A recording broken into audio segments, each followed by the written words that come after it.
Assalamualaikum Ibu. Mungkin audionya belum join ya? Iya. Iya. Audionya. Di unmute ya, belum join ya. Suara audionya belum. Coba di kolom chat. Pakai ini nih mungkin. Pakai headset. Nah. Ya, connecting to ID. Ya. Oke. Assalamualaikum Bu Haja. Waalaikumsalam Pak. Ya, baik. Tadi sudah saya berikan ke mahasiswa cara untuk berdiskusi dengan Ibu. Jadi yang saya saat ini coba bahas yang sudah dikirim oleh Amel ke Ibu. Silakan untuk mengawali pertanyaan ini. Amel bacakan dulu surat Al-Ahzab yang terkait dengan pertanyaan pertama. Silakan Saudara Amel pada Bu Haja. Baik, sebentar Kak. Surat Al-Ahzab. Ya, Bapak share juga boleh nanti. Bapak share screen.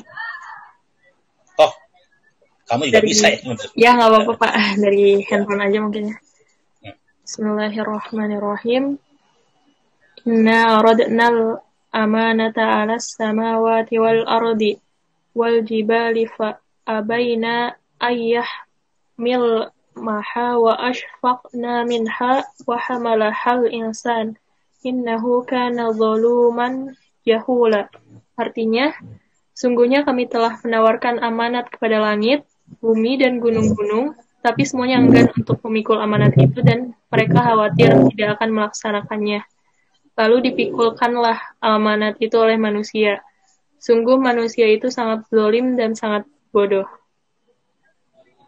Ya, nah, sudah. Kira-kira dari Bu Haja gimana dengan tafsiran surat Al-Ahzab tersebut terhadap pertanyaan Amel? Pertanyaan Amel tadi, sudah langsung? Ya. Langsung tanyakan juga?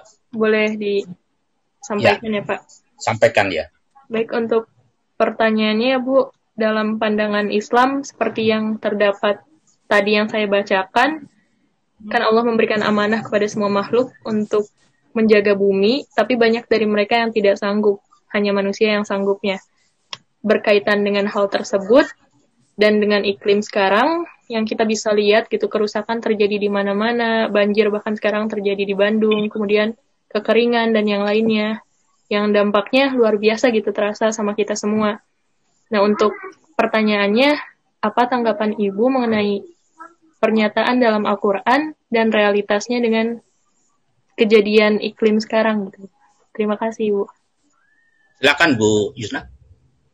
Ya, makasih Pak Budi yang Amel ya? Ya, Amel.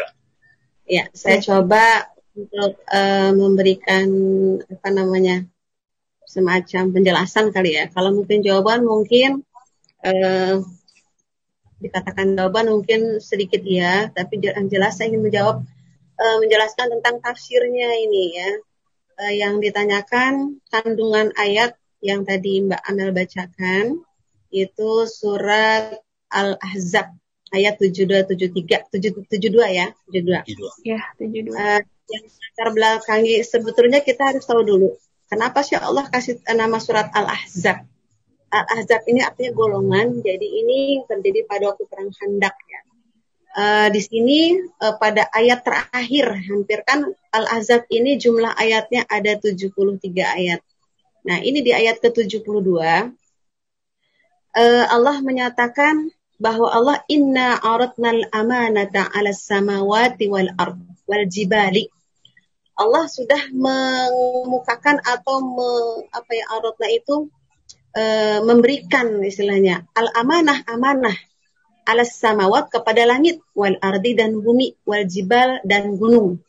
Yang kita tahu semua benda-benda ini adalah alam yang kita tahu adalah ciptaan Allah Subhanahu wa taala. Kenapa Allah sampai menyatakan ayat Allah telah memberikan amanah gitu. Amanah di sini menurut Al-Aufi, ini dalam tafsir Ibnu Katsir ya, tafsir Ibnu Katsir diriwayatkan oleh Ibnu Abbas. Abbas ini adalah salah satu nama paman Rasulullah, jadi anaknya yang bernama Abdullah ibnu Abbas. Ibnu Abbas ini menafsirkan kata amanah tersebut dalam surat Al-Ahzab ayat 72 itu adalah ketaatan. Jadi Allah telah memberikan atau telah mengemukakan amanat. Amanat di sini adalah ketaatan kepada gunung, kepada makhluk-makhluk Allah seperti al-ard, bumi dan samawat dan langit. Pada waktu itu, pada penciptaannya Allah menawarkan, wahai gunung, ibaratnya kalau bahasa kita mungkin ya, wahai gunung, wahai laut, wahai bumi, wahai bebatuan, angin dan sebagainya, air, ya kan? Aku berikan amanah kepada engkau, mampu nggak engkau taat? Nah, taat di sini ya adalah kalau kita memaknakan arti taat itu kan adalah patuh, melaksanakan segala perintah Allah dan menjauhi larangan Allah. Nah, pada saat bumi, langit dan gunung ditawarkan untuk taat kepada Allah, tetapi ternyata mereka tidak kuat. Lalu Allah berfirman kepada Adam, ya, sesungguhnya aku telah menawarkan amanat ini kepada langit. Aku telah menyuruh kepada langit, bumi dan gunung taat, tetapi mereka tidak mampu memikulnya. Lalu apakah kamu mau memikul amanat ini? Engkau mau taat? Artinya begitu. Engkau mau taat, wahai Adam? Dengan tentunya ada konsekuensinya. Kalau orang yang taat pasti ada ada pahalanya. Jadi kalau yang taat pasti ada pahalanya, ada balasan baiknya, masuk surga. Tapi kalau engkau tidak taat, kalau engkau tidak mampu mengemban amanah, artinya di situ maksudnya ya, kamu melanggar, kamu tidak patuh, tidak taat, maka tentunya konsekuensinya juga ada. Akhirnya Adam setelah mendapatkan tawaran dari Allah, apakah kamu, wahai Adam, mampu memikulnya? Ya, amanat ini dengan segala konsekuensi dan akibatnya. Lalu Adam bertanya, apa saja konsekuensi itu, wahai Allah, wahai Tuhanku? Lalu Allah menjawab, jika kamu berbuat baik, maka kamu diberi pahala. Dan jika kamu berbuat buruk, kamu pasti akan disiksa. Lalu amanat ini akhirnya diambil oleh Adam. Yang demikian itu disebutkan dalam firman-Nya, dan pikulah amanat itu. Artinya, oleh manusia, sesungguhnya manusia itu kata ya makhluk-makhluk Allah tadi sebelumnya seperti kata bumi, kata langit dan gunung, wah manusia itu zalim dan bodoh gitu. Mereka nggak mau seperti itu karena mereka nggak sanggup gitu.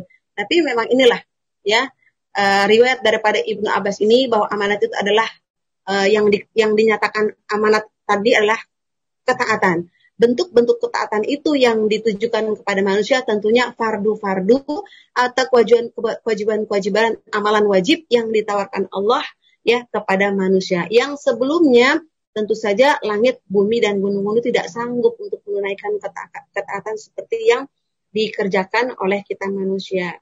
Pastinya ini ada maksud ya. Allah memberikan amanat ini kepada manusia dan Adam menerimanya memang sudah jalannya seperti itu ya, bahwa Allah menciptakan yang namanya surga, menciptakan neraka dan semuanya itu pasti ada upah atau ada pekerjaan yang harus manusia kerjakan. Kalau dia taat, dia mengerjakan semua fardu-fardu amalan-amalan yang diperintahkan oleh Allah, pasti kita mendapatkan tiket surga. Tapi kalau kita tidak taat, menyalahi segala aturan syariat Tuhan, menyalahi syariat aturan Allah, tentunya kita akan masuk ke dalam jurang neraka. Demikian Mbak Amel yang bisa saya jelaskan tafsir dari yang saya ambil dari Ibnu Katsir ya, yang disampaikan oleh Ibnu Abbas menafsirkan ayat surat Al-Ahzab ayat 72. Selanjutnya Pak Budi. Terima kasih. Banyak sekali Amel ya. Jadi sangat menarik, nanti kamu bisa catat, kemudian dicoba direkod. Baik, selanjutnya pertanyaan kedua Bu Haza untuk Nur Hadiza. Silakan Nur Hadiza, bacakan dulu surat Al-Baqarah ayat 22. Baik, terima kasih Pak. Ya. Bismillahirrahmanirrahim. Allazi ja'ala lakumul arda firasau was samaa bina'aw wa anzala minas samaa'i ma'an fa akhraja bihi minas samarati rizqan lakum fala taj'alu lillahi andadaw wa antum ta'lamun. Yang artinya, dialah yang menjadikan bumi sebagai hamparan bagimu dan langit sebagai atap, dan dialah yang menurunkan air hujan dari langit. Lalu dia hasilkan dengan hujan itu buah-buahan sebagai rezeki untukmu. Karena itu, janganlah kamu mengadakan tandingan-tandingan bagi Allah padahal kamu mengetahuinya. Langsung ke pertanyaan kamu. Ya, baik Pak. Pertanyaan saya, dari surat tersebut dijelaskan bahwa hujan itu membawa berkah dan bukan musibah. Lalu mengapa masih ada yang menganggap bahwa hujan itu musibah, padahal dengan datangnya hujan akan memberikan banyak manfaat. Jika tidak ada hujan akan mengalami kekeringan. Lalu bagaimana cara menyikapi permasalahan tersebut? Terima kasih. Ya, silakan Bu Wajah dijawab. Ini tadi namanya siapa, Pak? Nurhaliza. Nurhaliza, Pak. Nurhaliza Malik. Nurhaliza. Ya, kayak artis dari Malaysia ya. Iya. Ya, saya pernah waktu ke Singapura ya. Pernah mampir di tempat teater, di situ sering muncul tampil ya. Nurhaliza. Oke, Mbak Nurhaliza, tadi surat Al-Baqarah ayat berapa tadi? 22. Alladzi ja'ala lakumul arda firasya. Allah lah yang telah menciptakan bagi kamu bumi firasya. Firasya itu arti letternya tempat tidur ya, tempat istirahat. Wassama'a dan langit binaan sebagai atapnya, sebagai naungan. Jadi kemudian kemudian Allah menurunkan minas sama. Sama itu langit, ma'an, air. Yang kita kenal mungkin dengan hujan. Ya. Fa'akhraja bihi minas samarat. Dan ketika Allah sudah turunkan air itu, fa'akhraja maka muncullah atau keluarlah bihi dari bumi tadi minas samarat. Berbagai macam buah-buahan. Rizqo sebagai rizki. Lakum buat kamu. Maksudnya buat kita manusia. Lanjutnya ini ayatnya fala taj'alu lillahi andadan, janganlah kamu mengadakan sekutu bagi Allah ya. Andada itu sekutu. Wa antum ta'lamun, padahal kamu udah mengetahui. Ini ayat turun ya, kita lihat asbabun nuzulnya dulu. Ayat ini diturunkan waktu itu ketika kita tahu bangsa Arab itu adalah bangsa yang paling hebat dalam bersyair. Ya, dalam ilmu mantiknya atau ilmu bahasanya ya, paling mereka bahkan ada waktu-waktu tertentu untuk berlomba dalam bersyair. Nah, ketika Allah menurunkan Al-Quran sebagai wahyu kepada Nabi Muhammad, mereka membantah, mereka tidak terima, mereka beranggapan ini wahyu Allah, ini bukannya wahyu Allah, ini kalam syair gitu, buatan Nabi Muhammad gitu loh. Mereka nggak percaya, nggak mau beriman dengan kalam-kalam Allah itu, wahyu-wahyu Allah itu ya. Akhirnya sampailah pada akhirnya mereka tidak beriman kepada Nabi dan apa yang turun kepada Nabi, tentunya kitab Al-Quran. Mereka mengira bahwa Al-Quran itu adalah buatan manusia, sampai akhirnya turunlah ayat ini ya. Coba gitu. Fala taj'alu lillahi. Nanti ayat berikutnya ini ada tantangan dari Allah ya. Kalau kamu tuh udah nggak percaya, nggak mau beriman, ditantang oleh Allah, buatlah ya Al-Quran atau kitab suci yang serupa kalau kamu mampu ya, kamu berjamaah secara bikin komunitas, bahkan dibantu dengan makhluk-makhluk yang bisa seperti jin gitu. Iblis suruh bantulah mereka untuk membuat kitab yang serupa, pasti kamu nggak mampu. Kenapa? Padahal Allah sudah menyatakan di situ dalam ayat Al-Baqarah 22 ini, Allah sudah menciptakan bumi, ya kan, langit, diturunkan hujan dari langit itu, dari air hujan itu tumbuh tumbuh-tumbuhan, buah-buahan, sehingga menjadikan rizki buat manusia. Tapi mereka kok masih tetap aja ya taj'alu lillahi andada, membuat sekutu-sekutu bagi Allah gitu, membuat mereka tetap penyembah berhala, tetap mengatakan Al-Quran itu adalah bukan firman Allah gitu kan. Nabi Muhammad mengada-ngada. Nah, wa antum ta'lamun, padahal kan kamu tahu gitu. Mereka udah ngerasain bagaimana dahsyatnya Allah turunkan hujan. Dari hujan yang cuma satu macam nikmat Allah ini, yang namanya cuma air, tapi bisa menjadi kehidupan. Ya, sumber kehidupan bagi makhluk, bagi manusia. Ya, kita bisa dari air ini di dalam segala yang diciptakan Allah pasti ada tujuan dan mana tersendiri yang diciptakan ya. Semua gejala alam yang ada di alam semesta ini pasti Allah ciptakan bukan tanpa ada manfaat, termasuk air, termasuk hujan. Ini bermanfaat bagi manusia. Pada saat itu orang-orang jahiliyah tidak mau beriman. Nah, untuk pertanyaannya tadi kan kenapa air kok? Padahal kan sudah membawa manfaat gitu ya. Jadi untuk berikutnya tadi sekedar ini aja asbabun nuzul ayat ini, sebab-sebab turunnya ayat ini ya. Lalu kenapa sih kok masih ada air, orang menganggap air hujan ini musibah gitu kan? Yang seperti kita tahu nih, kalau hujannya berlebih juga tentunya ya akan terjadi banjir. Tapi kalau memang tidak dibarengi dengan kesadaran manusia untuk menjaga ekologi atau kelestarian atau kebenaran alam. Padahal Allah sudah menyatakan dalam Al-Quran dalam ayat yang lain, sesungguhnya manusia ini, kita ini kan dijadikan sebagai khalifah. Ya, khalifah ini tugasnya adalah selain memanfaatkan alam, harus menjaga kelestarian, melindungi, memakmurkan.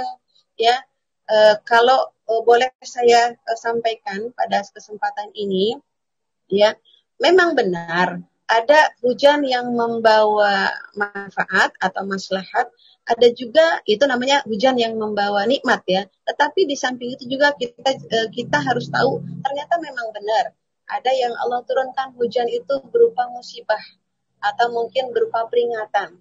Oke, sebentar saya akan sampaikan nikmat hujan di dalam Al-Quran ya. Allah menjelaskan, di dalam Al-Quran banyak sekali sebenarnya ayat-ayat Allah yang menjelaskan dan menyebutkan masalah hujan dalam kehidupan kita sehari-hari. Untuk itu, hujan menyimpan berbagai makna dan fungsi yang jika kita renungkan, pasti sangat berpengaruh terhadap hajat hidup manusia di muka bumi.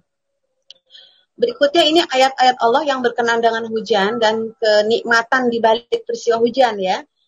Yang pertama, hujan adalah nikmat bagi manusia. Nanti Mbak Nurhaliza bisa lihat di surat Al-A'raf ayat 57.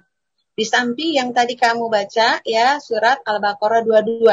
Itu nikmat hujan salah satunya, menjadi sumber rezeki ya, yang kering menjadi hidup kembali ya, yang mati tumbuh-tumbuhan menjadi hidup kembali. Bahkan seorang petani, pekebun, ya kan, mereka air itu penting. Bahkan juga dalam untuk pembangkit listrik ya Pak Budi ya, ada yang namanya pembangkit tenaga air, ya kan, PLTA. Berarti dibutuhkan itu. Kemudian juga hujan untuk mensucikan diri. Nah, ini nih nikmat hujan, ya. Hujan untuk mensucikan diri, coba kita memahami bahwa air hujan itu bisa mensucikan diri kita. Kalau dalam ilmu toharoh ya, bab suci, itu ada berbagai macam air ya yang bisa digunakan untuk bersuci. Ada 7 macam air. Air sumur, air sungai, air laut, air salju yang sudah mencair, kemudian air termasuk air hujan ya, termasuk air mata air. Nah, seluruh air yang berada di muka bumi ini sebenarnya berawal dari hujan mungkin ya, dari hujan kemudian berproses, kemudian menguap lagi dan seterusnya. Itu mungkin disiplin ilmunya ilmu kamu ya. Jadi Budi cuma masih ingat aja waktu pelajaran waktu SMP dulu ya.